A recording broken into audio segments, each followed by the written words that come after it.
Bayangin kalau guru kalian di sekolah kayak gini. Guru IPA, guru matematika,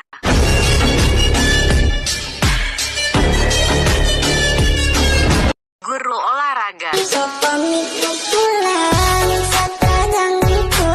guru bahasa Inggris,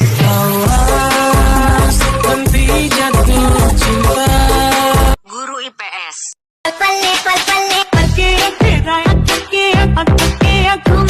guru sejarah,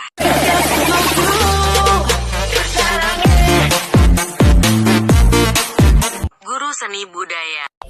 Mantap.